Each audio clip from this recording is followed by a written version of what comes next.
Balıklar, yükselen burcu balık olan sevgili dostlar, 2024 yılı burç yorumlarınıza hoş geldiniz. Efendim, bu yorumlar bize Mart ayından itibaren yıl içinde neler getirecek bunları kapsıyor. Çünkü Mart ayı hepimiz için ve sizin için de çok önemli. Bakalım bu sene size neler getiriyor? Evet efendim, yılın ilk tutulmasını yaşıyoruz 25 Mart'ta. 5 derece Terazi burcunda ve bu bir dolunay ve sizin uzun zamandan beri sonuçlanmasını beklediğiniz bir para işinizi sonuçlandırabilir. Bu ne olur? Bir miras, bir emeklilik, bir paylaşılması gereken bir para veya finansal konuları ilgilendiren özellikle resmi yerlerden gelebilecek haberler, gündemler sizi biraz şaşırtabilir de açıkçası. Çünkü yıl boyunca parayla ilişkiniz devam edecek. Çünkü tutulmalar sonbahardaki tutulmalar da aynen bu alanda olacak. Evet, önemli bir giriş yapıyorsunuz yıla 25 Mart'la beraber. Bu haberler aslında hemen de gelebilir. Çünkü tutulmalar bir ay öncesinden ufak ufak kendini göstermeye, çalışmaya başlar çünkü.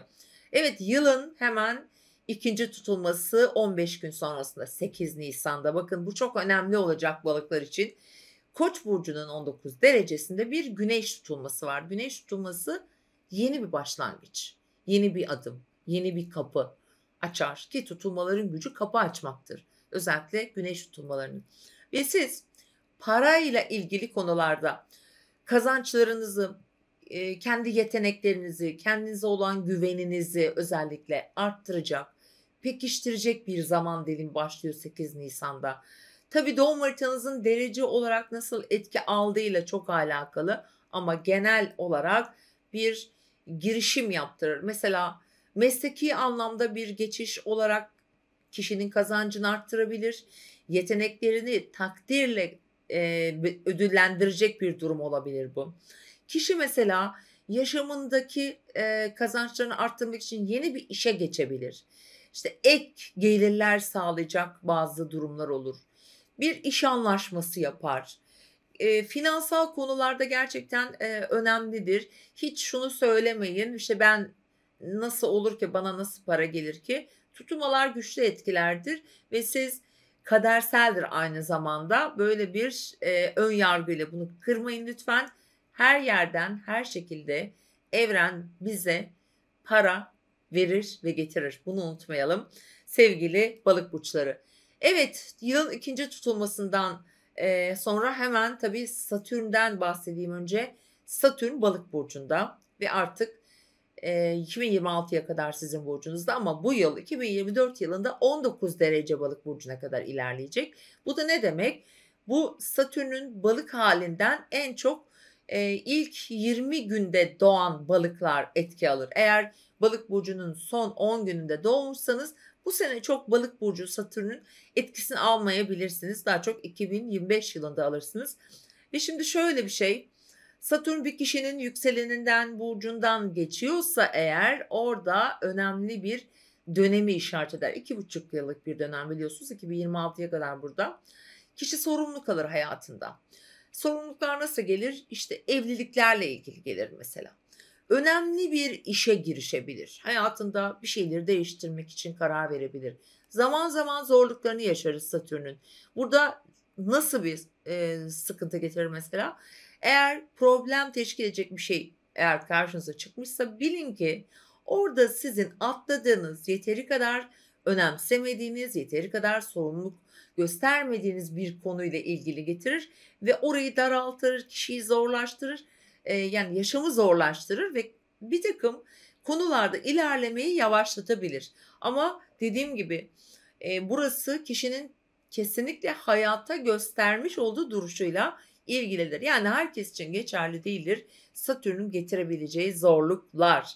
Efendim, Satürn buradan geçerken şimdi yılın 3. tutulmasına geliyorum. Bu balık burçlarının hayatının tutulması olacak. 18 Eylül'de bir ay tutulması var. Yine Satürnyen ve bu ay tutulması aslında uzun yılları etkileyen, yani uzun yıllardır gündemde olan, tamamlanmaya çalışan konuları tamamlayacak. Şimdi Satürn olduğuna göre sorumluluk dedik. Bu öncelikle kişinin kendine karşı olan sorumluluğu. Evliyse bakın evlilikler için de çok önemli bir sonlanma da getirebilir ya da tam tersine böyle bir durumun içerisine doğru kişiyi götürebilir. Ama uzun yıllar diyelim 20 yıllık bir ilişki var, 20 yıllık bir iş var, 20 yıl kendini adadığın bir inanç var, bir kavram var orada. Bunları da değiştirebilecek çok önemli. Aslında biraz arındırıcı, vazgeçtirici, kişinin inandıkları, belki uğruna yaptıkları adına yön değiştirmesini işaret eden bir tutulma da olabilir. Bunlar doğum haritasıyla tabii ilişkilendirir. Yani yılın en önemli zaman dilimi sizin için 18 Eylül'deki tutulma ve bu tutulmanın etkileri de her tutulma olduğu gibi tabii en güçlü etkiyi ilk 3 ayda verir. Ondan sonra giderek etkiye başlar, 6 aya yayılır sevgili balık burçları. Şimdi efendim yılın son tutulması 2 Ekim'de bu sefer 10 derece terazi burcunda ve sizin yine parasal alanınızda gerçekleşecek. Bu yıl balıklar çok parayla uğraşacaklar. Şimdi bu da aslında yeni bir kapıdır, yeni bir başlangıçtır. Yaşamında ne yapar kişi? Mesela krediler burada öne çıkar. Kredi ya da borçlar. Veya bu alanda bir yeni girişim başlar. Bir ortak işe girebilir. Mesela ortaklı bir işte finansal konular üzerinden biraz böyle ticareti de aslında sanki ilgilendiren veya uzun süredir yaşamında bir hukuki bir sonuçlanmayı bekliyorsundur. Burada para alışverişi vardır sonucunda mesela bir hak hukuk meselesidir. Buralarda çalışabilir ama yıl boyunca tüm gündeminiz en çok gündeminiz diyelim bu alanlarda olacak. Çok etki alıyorsunuz bu yıldan gerçekten.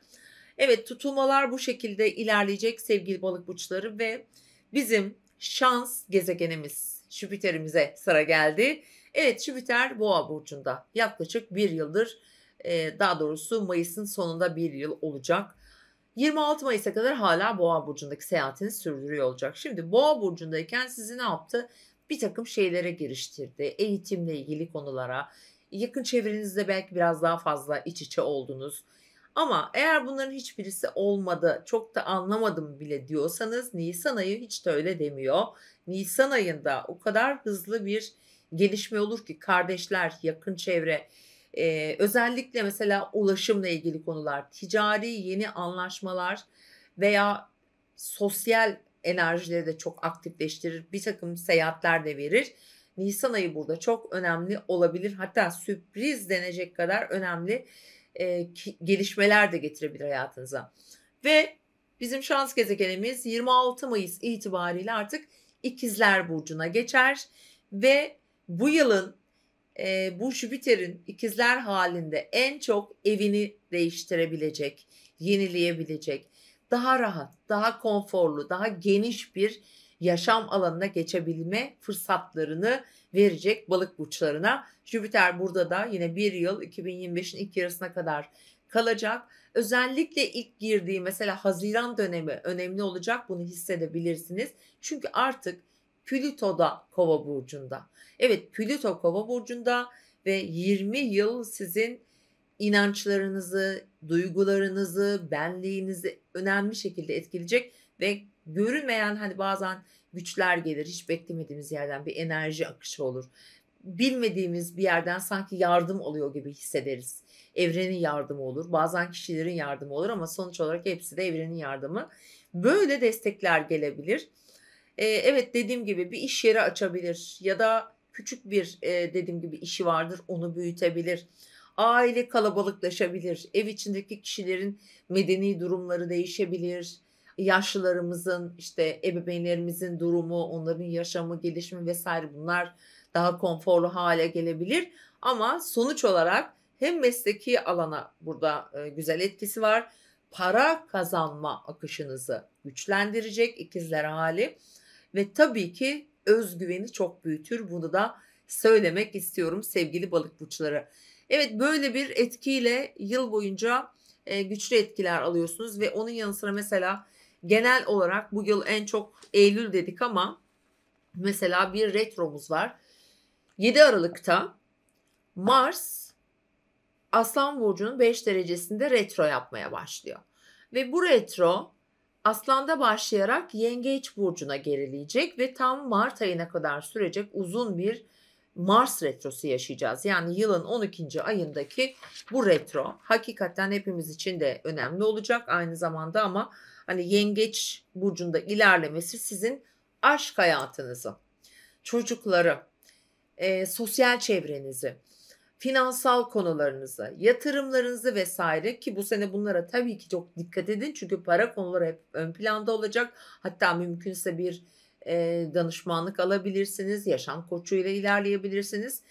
Çünkü bunları kontrol etmek veya böyle gelecek fırsatları değerlendirmek her zaman olmadığı için çok uzun yıllar, yani bu 20 yıllık bir döngü çünkü. Fırsatları da iyi denetlemek gerekiyor ve yılın son ayı işte bu alanlara etki yapıyor gibi duruyor. Retrolar önemlidir. Özellikle Mars retrosu. Bu yıl Venüs retromuz yok. O yüzden rahatız. Yıl içinde sadece Merkür retrolarını yaşayacağız. 4 ayda bir yaşadığımız gibi klasik Merkür retroları, ama yılın dediğim gibi sonunda 7 Aralık'ta bir Mars retrosuyla baş başa kalacağız. Ama yıl genelinde çok değişen, yani yılın en değişen burcu siz olabilirsiniz sevgili balık burçları. Umarım her şey istediğiniz gibi gönlünüzce geçsin. İzlediğiniz için teşekkür ediyorum. Eğer kanalıma abone değilseniz lütfen abone olun ve her hafta bizlerle birlikte genel yorumları takip edin efendim. Mutlu bir yıl. Hoşça kalın.